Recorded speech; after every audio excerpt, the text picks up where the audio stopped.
No, you're playing around.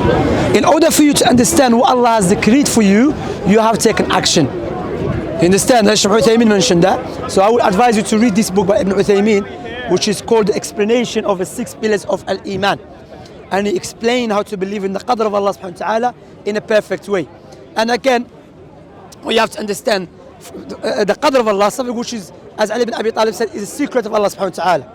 But we know, as Allah said, وَمَا رَبُّكَ بِظَلَّامٍ لِلْعَبِيدِ. Your Lord does not oppress His servants.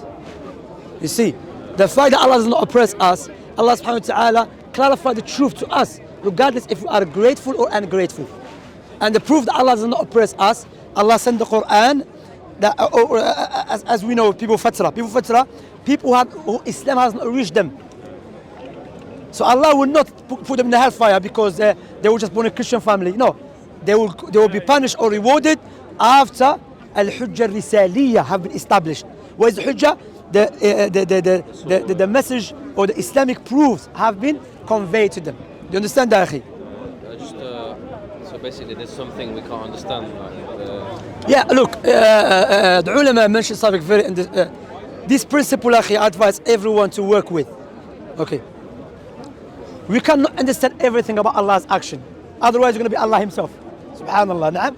You can't, and again, what is the problem sometimes happens when you start comparing humans' action with Allah's actions. You with me? When you compare humans' action with Allah's action, you are falling into clear misguidance. And that is exactly what happened with Al-Qadariyah. The reason the Qadariyah deviated because they start resembling and judging Allah's action based upon human actions. No. Allah's actions is based upon wisdom and justice and mercy. Sometimes we know the purpose behind it. Sometimes we don't know. But we know, based upon the proofs and evidences, Allah is the all-wise, the just, the most merciful. And I always mention this story of the best stories in the Quran about Musa. Musa and who? And Al-Khidr.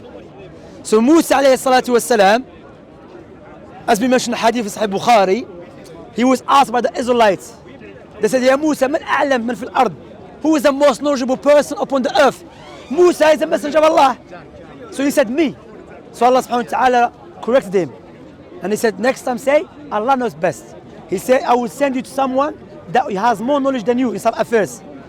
So he met with the Khidr. What was the Khidr? Al-Khidr, first action what he did. He was traveling with Musa. Then they had to cross from the river from one side to the other side. So young boys who were working in the river, they said to Musa, we will help you by using our boats to cross from one side to the other side. So when they did help them, what happened? Musa, Khidr, he scratched the boats of the 2 young boys. They were poles. Musa said, what an evil thing. He said, these people, young children or young boys, have helped us to cross from one side to the other side. So he said, oh Musa, do you remember I said you cannot be patient with me? He said, do not blame me, I forgot. So Musa carry on with Al-Khidr. What happened? They saw a young boy playing. What Khidr did, went and killed him. And that young boy was not a baby, as a Christian tried to utilize Samuel when he said in the Bible, kill the babies. No. That young boy, he was killed. Why? I have to explain why, okay? Not because his father did something or his grandfather did something, no. So the young boy was killed. Musa said, what are you killing a young boy for? Innocent person. He said, I told you you're going to be patient. Then the third one, they went to inside the village. They asked the people of the village to host them, and they rejected. And they helped 2 young men to fix the wall. And Musa said, your affair is very strange. Those who helped us, you did this and that to them. Those who doesn't want to help us, you aid them and help them. He said, this is the final destiny with me. But let me explain to you. The first young boy, so what's happening here? Let me clarify. What's happening here? Musa alayhi salam, as the scholars mentioned, he is judging Al-Khidr's action from outside, from the apparent. You with me? But Al-Khidr, he has the knowledge of the inward, the purpose behind it. So Al-Khidr said the 2 young boys who helped us, they were a king in the area. He will take any boat that is good. So I crushed it in order for the king to not take their boat, because they were utilizing it to make money from it. Okay. Second one, the young boy, he was going to grow up as an evil person. Not a young boy, he was killed because his father did something or his great-great-grandfather did something. No, because himself, he was going to grow up as an evil person, okay? As for the third situation, those young men, their father was a righteous man and he left a treasure for them under the wall. So my point here, akhi, when Al-Khidr alayhi salatu wasalam and Musa alayhi salatu wasalam, Musa started criticizing him based upon the outside action. Then Al-Khidr clarified to him, everything what he did, there's a wisdom behind it. And for example, as I've mentioned this example many times, if you and I will see someone from far away cutting off someone's forearm, we're going to think he's a crazy man. He's mentally disturbed. But when we get there, he says, no, I'm a doctor. And this guy has a deadly disease in his forearm. If you leave it, it will spread to his body and he will die. What about Allah's actions? If this is just what Allah has shown us, if this is just a human's actions, we can misjudge them easily. What about the actions of the Most High, the All-Wise? Does that make sense? Is that clear? Also, another thing, you know, when you say like this Qadr of Allah is the secret of Allah subhanahu wa ta'ala, well, like the Christian, they could say, yeah, but the Trinity is the secret of... No, the Qadr of Allah does not go against intellect. Does not go against national inclination. When we say secret of Allah, sometimes what he means, as Sheikh Salih al-Sheikh, may Allah preserve him, mentioned, he said secret of Allah means do not indulge in thinking about it too much. We understand that the Qadr of Allah, there's 4 maratib, 4 levels. Allah knew it. Then Allah wrote it down in the preserved tablets. Then Allah created it. Then Allah willed it. Khalas, we understand that. I understand that if I'm going to not have a free will to go to my house, or to go where, or to go to nightclub, or to go where, or to go to a fanfare, I have a free will. I'm not going to end up in a place when they're smoking drugs, killing each other, and they say, Allah, they created for me. No, you're kadab. Likewise, as Ibn Taymiyyah said, no one will be happy for me to come and rob you, take your money, and I said, don't complain, Allah has decreed it for me to rob you. You're not going to accept that. He said, no, let me call the police. The way Allah has decreed for you to rob you, then Allah has decreed for me to call the police too.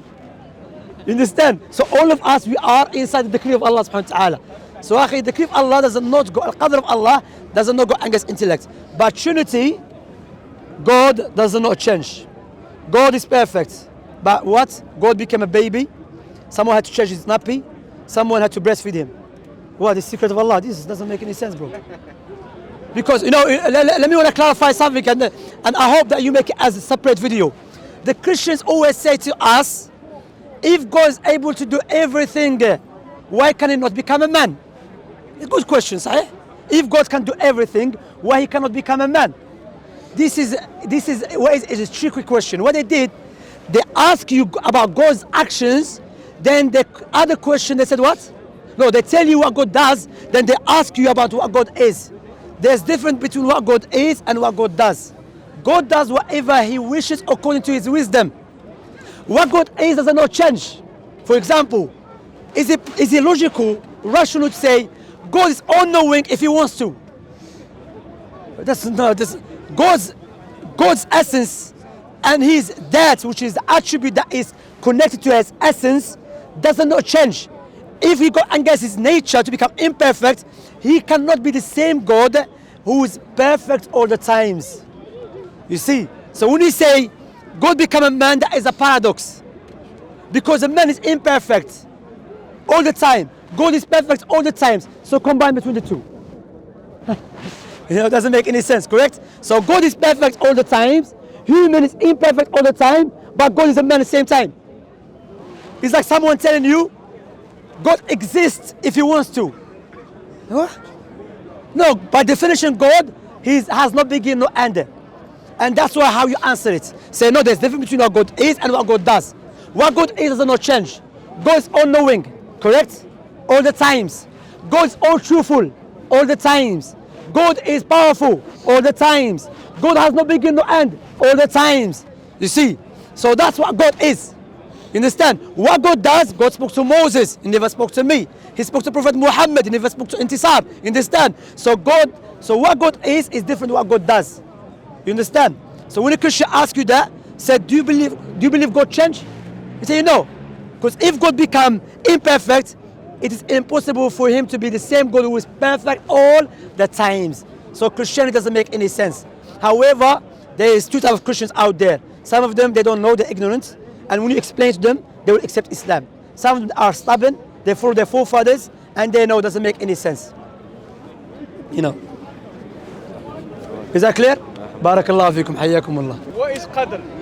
The Qadr of Allah is the decree. What is Qadr? No, The Qadr of Allah subhanahu wa ta'ala, there's 4 levels. The Qadr of Allah, Allah knew about something. Allah knows everything. So Allah wrote it down in a preserved tablet, and Allah created it, and Allah willed it. That's the Qadr of Allah subhanahu wa ta'ala. You know, Allah created everything by His decree. Nothing occurred in this creation except by the will of Allah subhanahu wa ta'ala. What does it mean? Allah willed it. Allah allowed it before to happen. And why Allah allows it? Because there is a purpose behind it. Allah already clarified the purpose of the creation for this universe to test us in order to see who is truthful and who is a liar. So if Allah stopped every person to do an action, so you know, and alhamdulillah, it's a test Allah subhanahu wa ta'ala mentioned. How is a Muslim supposed to behave towards the Qadr? With Qadr, how is our connection? Submit. You submit to the Qadr of Allah subhanahu wa ta'ala. And the fruit of believing the Qadr of Allah subhanahu wa ta'ala, the fruits and the outcome of believing in the Qadr of Allah subhanahu wa ta'ala, the decree of Allah, when something happens, you know you're not the first person to happen to you. And you know it was already written in the preserved tablet to happen to you. Understand? So regardless what you're going to do or what you're about to do, it will never. That's what Prophet Muhammad said. Whatever has befallen you, it was never meant to miss you. And whatever has missing you, it was not written to befallen you. Understand? So you be happy, say, you know, I'm happy with the Qadr of Allah subhanahu wa ta'ala. You know, and the outcome of that, you have what? Tranquility. But those who are not happy with the Qadr of Allah, they become crazy. That's not insulting Allah. As Allah said, khasira dunya wal akhirah. He has lost this life and the hereafter. You know, look, the prophets and messengers. Prophet Muhammad sallallahu alaihi wasallam, Allah decreed for him what? To be kicked out from his land. And he was patient upon that. There's wisdom behind it. There's a reason behind it. Understand? So alhamdulillah, when you believe in the Qadr, there is many fruits of good outcome of believing in the Qadr of Allah, the decree of Allah. I will advise everyone here, brothers and sisters, and those who are watching the videos, read and buy the book of Imām Muhammad bin Salih al-Uthaymeen. His risala called Sharh Usul Iman, the explanation of the 6 pillars of Iman, and it has been translated into English language. Read it. It's a very nice book for you to benefit from it. We have a great scholars of our time who died in 2000, I believe, 2001. He died.